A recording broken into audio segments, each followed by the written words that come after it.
গল্পের ঝুড়িতে আপনাদের সবাইকে স্বাগতম জানাচ্ছি। আমি অনন্যা। আশা করছি আপনারা সবাই ভালো আছেন ও সুস্থ আছেন। আজ আমরা যে গল্পটি শুরু করতে যাচ্ছি তার নাম হলো নিশিভূত। চলুন দেরি না করে শুরু করি। নিশিভূত সম্পর্কে কিছু ইনফরমেশন জেনে নেওয়া যাক। আসলে নিশিভূত জিনিসটা আমরা যেভাবে ছোটবেলা থেকে শুনে এসেছি, ওটা কোনো নির্দিষ্ট জায়গায় বন্দি থাকা একটা ভৌতিক চরিত্র না। গ্রামের মানুষরা বলে নিশিভূত জায়গার সঙ্গে লেগে থাকে, মানে কোনো পুরনো পুকুর পাড়, শ্মশানের পাশের রাস্তা, বাঁশঝাড়, পরিত্যক্ত বাড়ি বা কবরস্থানের ধারে যে সরু পথগুলো থাকে, এই জায়গাগুলো দিনের বেলা স্বাভাবিক থাকে, কিন্তু রাত নামলেই যেন অন্যরকম হয়ে যায়। নিশিভূত নাকি সেখানেই থাকে। নিশিভূত কী করে? এই প্রশ্নের উত্তরটা খুব সোজা কিন্তু ভয়ঙ্কর। ওরা প্রথমে কিছুই করে না, মারধর, ধাওয়া, চিৎকার কিচ্ছু না, শুধু ডাকে। আর এই ডাকটাই সবচেয়ে ভয়ঙ্কর। নিশিভূত কখনো অচেনা গলায় ডাকবে না, সব সময় ডাকবে পরিচিত কারো গলায়। কখনো মায়ের গলা, কখনো বন্ধুর, কিংবা এমন কারোর গলা যে মানুষটা বিশ্বাস করবে। প্রথম ডাকটা শুনে বেশিরভাগ মানুষই সন্দেহ করে না, দ্বিতীয় ডাকটা একটু কাছ থেকে আসে, আর তৃতীয়বার যদি মানুষটা সাড়া দেয় বা পিছনে তাকায়, তখন আর ফেরার রাস্তা থাকে না। গ্রামের অনেক বয়স্ক মানুষ বলে নিশিভূত মানুষকে সঙ্গে সঙ্গে মেরে ফেলে না। অনেক সময় মানুষরা শুধু ভুল পথে হাঁটতে শুরু করে, এক রাস্তা ধরে হাঁটছে কিন্তু আসলে সে একই জায়গায় ঘুরছে ঘন্টার পর ঘন্টা। নিশিভূত দেখতে কেমন, এটা নিয়ে অনেক কথা আছে।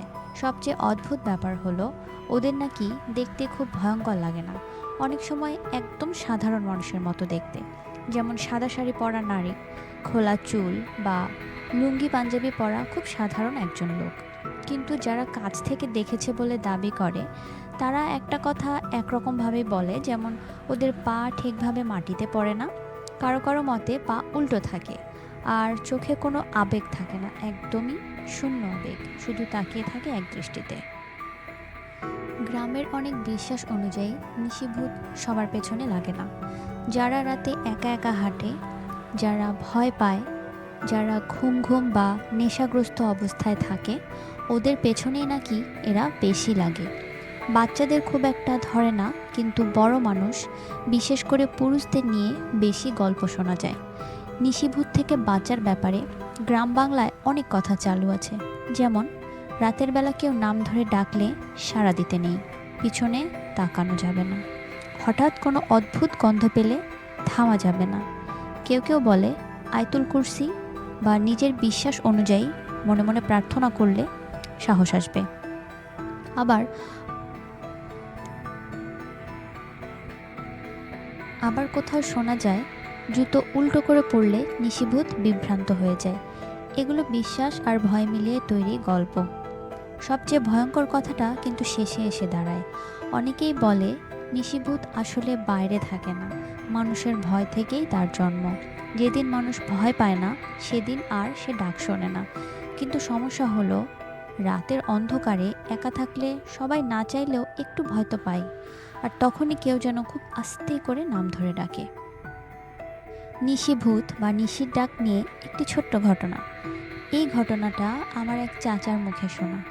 তিনি একবার খুব দেরি করে বাড়ি ফিরছিলেন।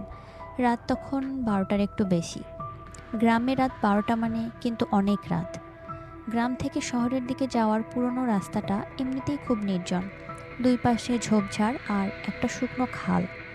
হঠাৎ পেছন থেকে খুব পরিচিত একটা গলায় কেউ তার নাম ধরে ডাকলো।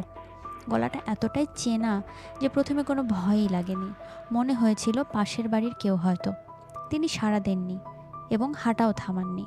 কয়েক সেকেন্ড পর আবার ডাক এলো, এবার আরও কাছ থেকে। তখনই তার বুকটা কেঁপে উঠেছিল, কারণ রাস্তায় তার পেছনে আসলে কেউ নেই এবং কারো থাকারও কথা নয়।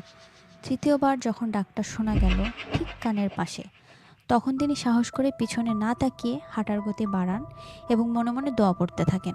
কিছু দূর যাওয়ার পর হঠাৎ সব বন্ধ হয়ে যায়, কোনো শব্দ নেই। পরদিন সকালে তিনি শুনলেন ঠিক ওই রাস্তার পাশে থাকা পুরনো খালের ধারে এক লোককে পাওয়া গেছে। নির্বাক অবস্থায় লোকটি বসেছিল এবং সে তার নাম, পরিচয়, কোথা থেকে এসেছে কিছুই বলতে পারছিল না। সেই লোকটি শুধু মনে আছে কেউ তাকে পিছন থেকে ডাকছিল।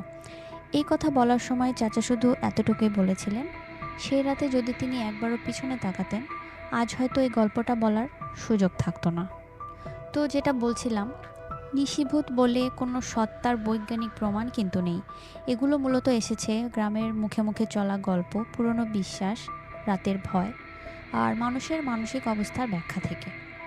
যেমন, রাতে একা থাকলে বা ঘুম ঘুম অবস্থায় মানুষের শ্রবণ বিভ্রম হয়। ভয় পেলে মস্তিষ্ক পরিচিত কণ্ঠ তৈরি করতে পারে। অন্ধকারে দিকভ্রান্ত হলে মানুষ একই জায়গায় ঘুরতে থাকে। এই সব কিছুকে আগে মানুষ ব্যাখ্যা করত নিশিভূত বা নিশির ডাক দিয়ে। আশা করি আজকের ঘটনাটি আপনাদের ভালো লেগেছে। এই ধরনের আরও ইনফরমেটিভ ঘটনা জানার জন্য সাবস্ক্রাইব করুন গল্পের ঝুড়িতে। ভালো থাকবেন, সুস্থ থাকবেন।